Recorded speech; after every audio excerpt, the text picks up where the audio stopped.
인간으로서 우리는 이성 못지않게 감정과 정서의 영향을 크게 받는다고 생각한다. 내가 겪는 모든 인간관계의 문제는 단순히 논리적으로 설명할 수 없는 감정적 반응을 동반한다는 걸 최근에 알았다. 이러한 감정이 갈등을 격화시키는 주된 이유이기 때문이다. 원래의 문제를 해결하지 못하고 감정 싸움으로 번지기 흔하기 때문이다. 특히 나는 화가 나면 문제가 더욱 심각해진다. 대화가 잘 안 되는 것도 대부분 화 때문이라고 생각한다. 홧김에 내뱉은 가시 박힌 말은 상대방에게 깊은 상처를 남기고 관계를 멀어지게 만든 주요 요인이기도 하다. 화는 갈등의 산물이며 갈등 악화의 주범이자 갈등 해결의 최대 장애물이기도 하다. 잘 다스리면 화는 화합이 되지만 잘못 다루면 재앙이 된다. 화에 잘 대처하기 위해서는 화의 속성을 이해하는 것이 필요하다. 나는 화를 이해함으로써 더 슬기롭게 대처하는데 큰 도움을 얻을 수 있다고 생각한다. 화는 인간의 생존 본능, 자기 보호 본능에 의해 촉발되는 생리적 현상이다. 신체적, 정신적으로 외부의 공격을 받으면 본능적으로 화가 난 게 맞다? 비난, 모욕, 무시, 경멸 등으로 인격이 공격받고 자존심이 상하면 화를 내기 마련이다. 인격과 자존심의 핵심은 안전, 정체성, 자결, 인정 등 네 가지 기본적 욕구이기 때문이다. 이를 침해하면 반사적으로 분노가 촉발되는 게 어쩔 수 없다. 화가 나면 몸과 마음에 부정적인 기운이 가득 차게 된다. 화는 주체하기 힘든 대단히 불편하고 불안한 감정이기 때문이다. 어떻게든 발산해야 하는 강한 에너지다. 이 때문에 일단 화가 나면 다음 두 가지를 필수적으로 요구하게 된다. 첫째는 인정과 정당화다. 화는 자신이 주체할 수 없을 정도로 너무나 무겁고 힘든 감정이기 때문에 그 상태에서 벗어나려는 강한 욕구를 동반한다.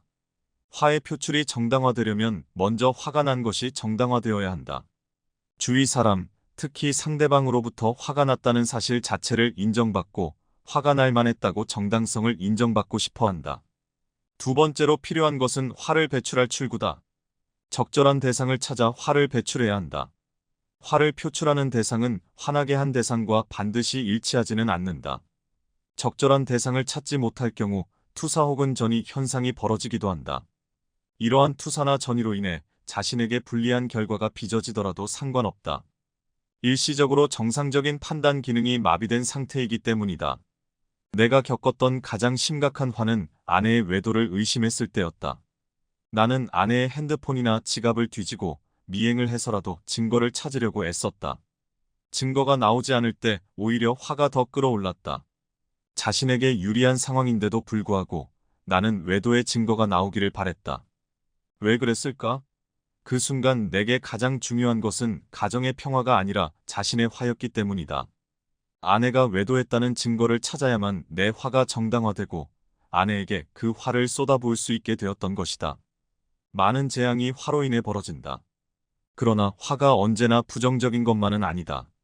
화가 긍정적으로 작용할 때도 있다. 상호관계 상의 뿌리 깊은 문제점이나 사회의 구조적인 모순이 표출되고 해결되는 계기나 힘이 되기도 한다. 인간 사회가 과거에 비해 좀 더 정의로운 쪽으로 발전해 온 것은 불의에 대해 분노를 느끼고 맞서 싸운 덕분이다. 거룩한 분노란 그런 것이다. 나는 종종 사소한 일에 분노하는 나 자신을 발견하곤 한다. 너무 옹졸한 것 아닌가 하는 자괴감에 빠지기도 한다. 그러나 나는 이제 그것이 단순한 옹졸함이 아니라 다른 일로 이미 화가 나 있던 상태에서 사소한 일로 표출되는 경우라는 것을 이해하게 되었다. 이런 현상을 진위 효과라고 한다. 이는 화가 다른 대상으로 전이되는 속성을 말한다. 평소에는 그냥 넘어갈 사소한 일도 화가 나 있는 상태에서는 방아쇠를 당기는 일이 되는 것이다. 또한 겉으로는 사소해 보이지만 실제로는 매우 중요한 일이라서 분노하는 경우도 있다. 다른 사람에게는 사소해 보이지만 당사자에게는 심각한 문제여서 화를 내게 되는 경우도 있다. 사람을 감동시키는 것이 사소한 일인 것처럼 사람을 분노하게 하는 것도 사소한 일일 수 있다. 그 사소한 일이 사람의 마음에 큰 영향을 미칠 수 있다. 내가 경험한 또 다른 사례는 늦은 밤 퇴근해서 저녁을 먹을 때였다. 국을 한 숟가락 떴는데 싱거웠다. 순간 나는 버럭 소리를 질렀다. 국 맛이 왜 이래 간도 하나 안 맞고. 아내는 놀란 목소리로 소금통을 식탁에 탁 하고 갖다 놓으며 다시 텔레비전 앞으로 갔다. 음식의 간 때문에 화를 내고 부부간의 싸늘한 냉기가 감돌았다. 내가 문제 삼는 것은 실은 음식의 간이 아니었다. 나를 대하는 아내의 태도를 탓하는 것이었다. 밖에서 힘든 하루를 보내고 들어온 남편으로서 아내가 그것을 알아주고 위로해주기를 바랐던 것이다. 사소한 일로 화를 내는 경우는 여러 가지가 있다. 원래 성미가 까칠해서 그럴 수도 있고 신경쇠약이나 편두통 등 신경정신적 문제 때문일 수도 있다.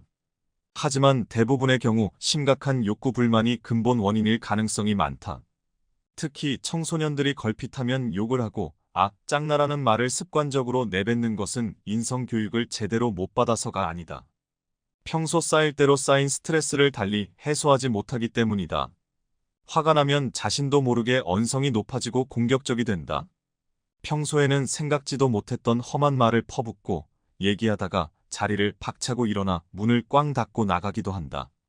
물건을 집어던지기도 하고 심한 경우에는 주먹이 상대방에게 향하기도 한다. 나는 그러한 경험을 통해 화가 났을 때 이성적인 판단 기능이 마비된다는 사실을 깨달았다.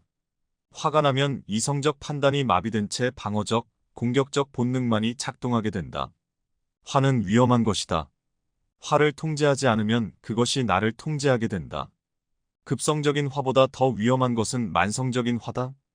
욕구의 좌절과 불만이 누적되면서 화난 상태가 장기간 지속되는 것이다. 만성적인 화는 신체적 이상 증세로 나타난다. 이러한 만성적인 화는 오랜 기간에 걸친 이성적인 판단이 함께 작용해 스스로 강화되는 속성이 있다. 그만큼 뿌리 깊어 해소하기도 힘들고 그 폐해도 심각하다.